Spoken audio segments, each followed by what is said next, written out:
I'm Dave Dana with Seasons on the Fly, and I'm going to be tying with new SOF Lodge adhesives today, UV curable. We're going to be tying a tarpon pattern here. Or, well, it's actually, I'm tying a tarpon pattern to throw in Greg's box. It's actually a fly that I call a wog, and it's kind of a one feather fly. I use for musky in the spring, or if they're being really touchy, I tie them in a couple different sizes. It's an extremely easy fly to tie, has great swim. We'll be attaching our eyes to the front of the fly using the UV glues. So to get started, you've got to pick yourself out some saddles that are, and the nice thing about this is some of the schlopping, you get, it doesn't look the greatest. We're going to be using the real webby fat ones. And we'll be taking 2 of those. We're going to be laying them down the back of the fly to create the back of the bait fish pattern. In one of the lakes I fish, you see the polywogs in the spring and they're huge. And so I tie this more in black, but I'm going to tie a white one for Greg.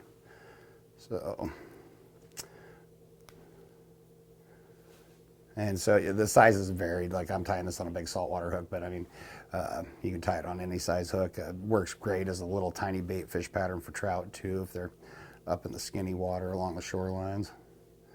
This one's going to be just a little bit bigger.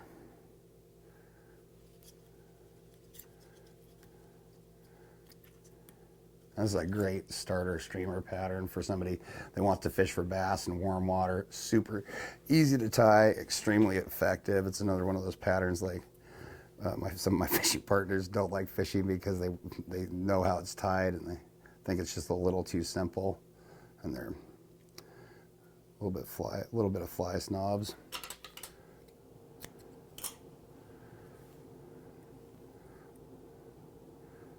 So I'm just going to pair those up so they're laid right next to each other. You want to make sure they hold fast and tight together without splaying. So you want them to be about the same size. You want them to be about the same length. Just going to run that back there. We're going to tie in some crystal flash. This is kind of a chartreuse crystal flash. I'm going to try in 2 pieces that just run straight down the side, kind of giving it a lateral line.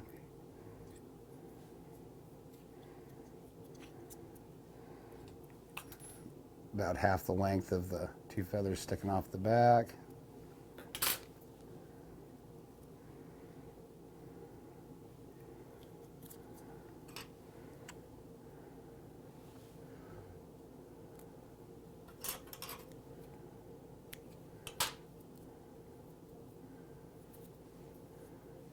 Then we're going to start wrapping in some more schlop, and we're just going to work our way forward with it. I'm not even going to really dress the quill or anything. I'm just going to lop it off, tie it in, add a little bulk to the fly.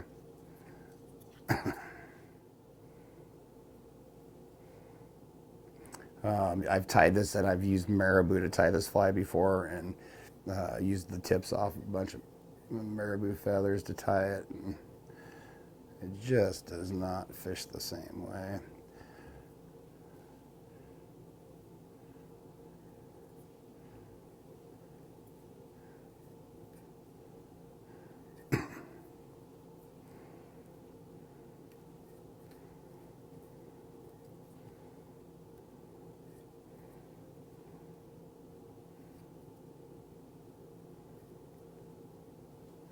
Oh my gosh.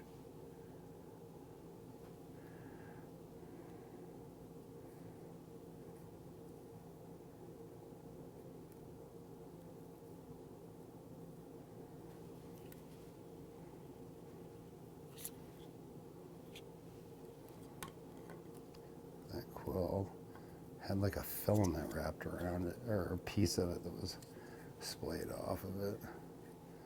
It was causing me all kinds of issues there. Okay, so now we're going to take the next feather. We tied that one in tip first. Now we're going to tie this one in down first from the butt section. It's going to add a little bit more body, then we'll finish up reversed back the other way on the next one.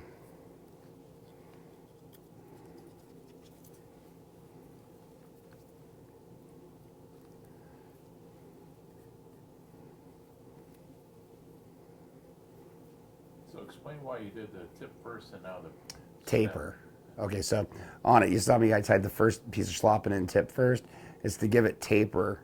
Um, if I tied it in if I tied it in butt first back here, it'd make a big hump. And I wanted it to have a natural taper so it actually maintains the baitfish profile even at rest. When you stop it, that's one of the problems when you're tying flies and designing baitfish patterns is keeping the taper consistent. Some certain patterns, maybe you want them to blow up a little, but with a baitfish pattern, clear water, it needs to maintain that profile even at rest.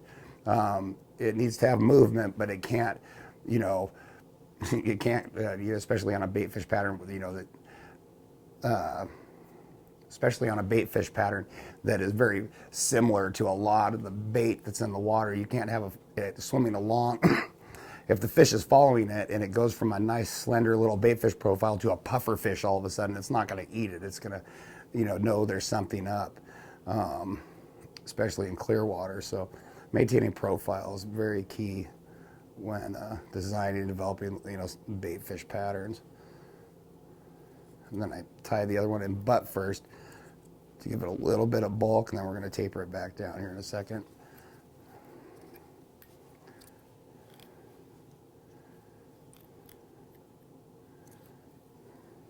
So see how it has a nice even taper. It follows the profile, the schlop and the tail feathers coming off the back and everything. And now we're going to use another one. We're going to tie this one in tip first, but about halfway up the feather. Address the coil on this one, just make it easier to hang on to.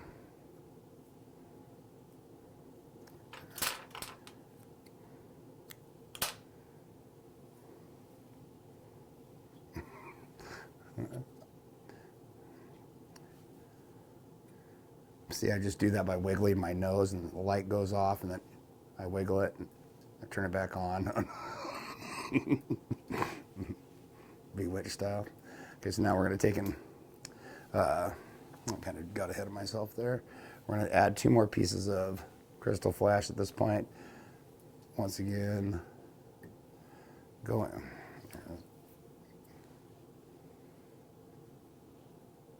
We're going to add 2 more pieces of crystal flash again at this point. You're going to have to edit that out. And just drape them right down the sides. You're going to trim them off so they just barely meet up with the 2 pieces of crystal flash in the back. Again, just kind of creating a false lateral line.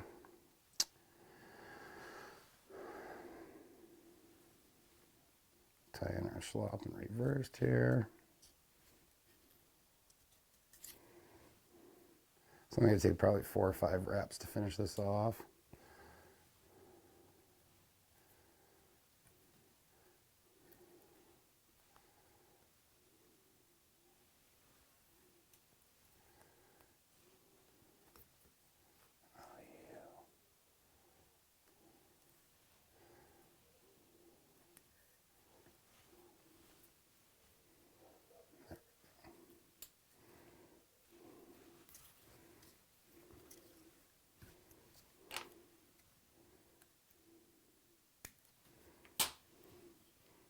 Pull that back, wrap over it.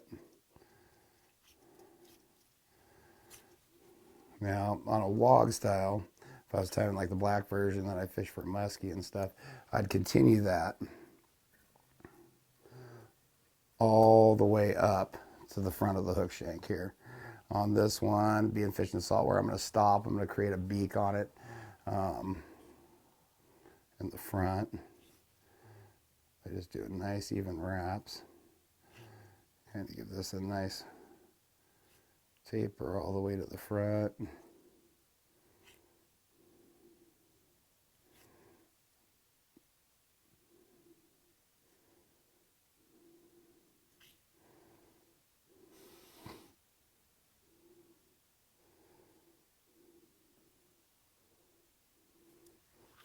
Clap on, clap off.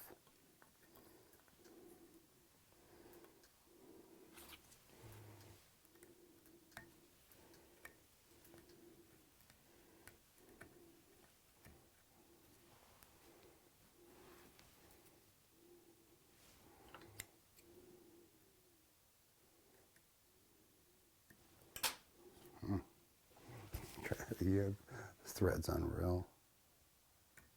There we go. Okay.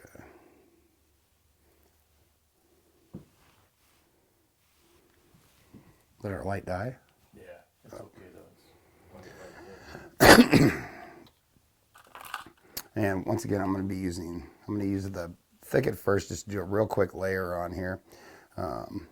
It does have, the easy applicator top on the bottle. I use mine a little differently. I get a little better control myself personally. I'm just used to using it straight out of the bottle because this is probably one of the best bottles on the market for, flow control and everything. I just like using the bodkin to apply it. But if you get in the habit of using the bodkin, make sure you're putting the lids back on them after you're done using them, or you'll have quite the mess if it gets exposed to the sunlight.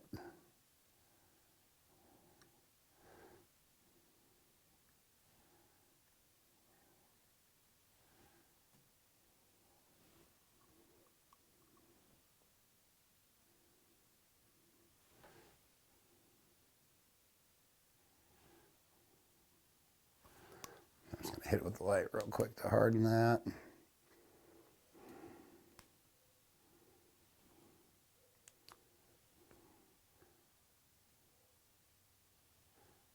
And the light I'm using here is one of two different lights that SOF offers. This is a little more expensive light than what comes with the kit with the two smaller bottles.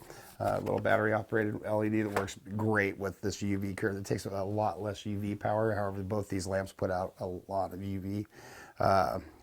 This one's a little bit more expensive. However, it has an adjustable focal point, and for its power, it is far less expensive than any other of the UV lights available on the market at this point. It'd be a really tough light for anybody to come up with a better version of. Okay, so now we're going to stick our eyes on this fly. And they're going to tack. Place them right there at the very front of the fly.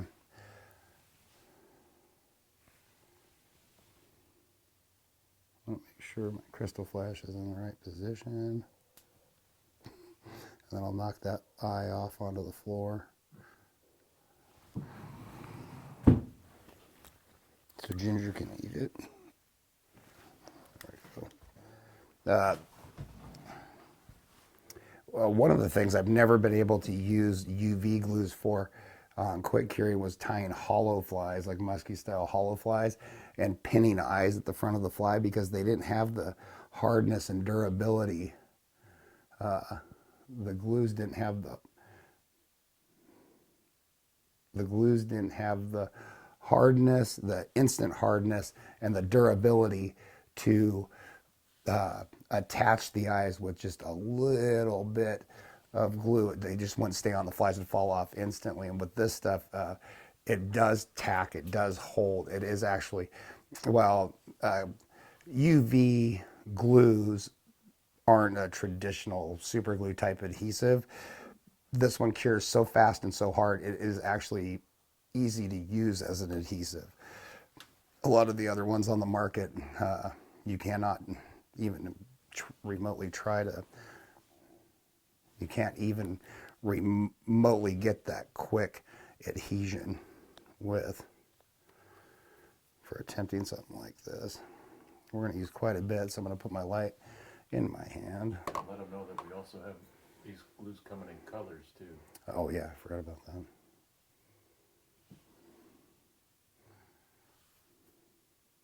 going to put a drop on the edge of the eye on that side. Just hit it with glue real quick, and that's going to lock that one in place.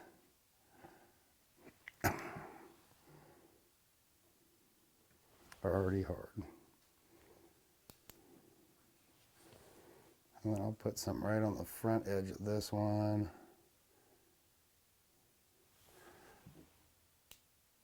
And tack that.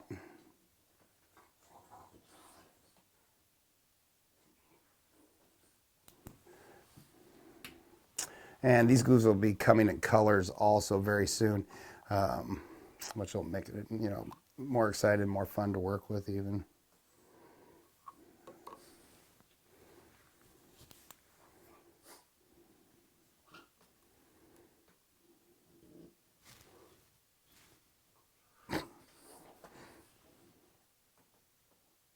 This one I'm going to put right in there and hit it with the light. The nice thing about the focal point with the UV light is, like me, I'm working hand in, with both at the same time. I'm able to bring the light right up to where I'm working, drop the glue in the spot, and have the light right there. Is where with the other lamps, you have this broad beam coming out. You'd have to aim it away from your, work area. You're able to work in real close with it.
And when I work with UV glues, I use I'd rather put a little bit in, and start small and build up.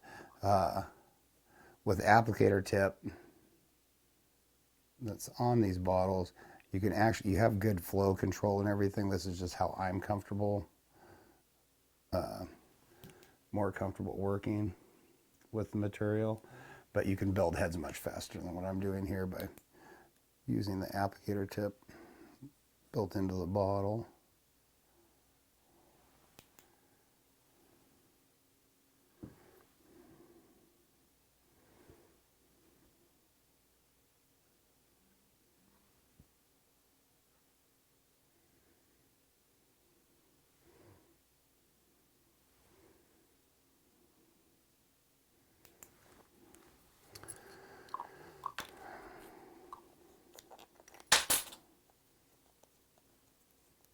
And I just broke the tabletop. How's it look? Super simple, super hard, completely tack free. Like I said, being able to focus the beam is a huge help, especially when you're controlling glues and adhesives. It's, it's fantastic. Hard as a rock, no flex in the eyes at all. Extremely durable.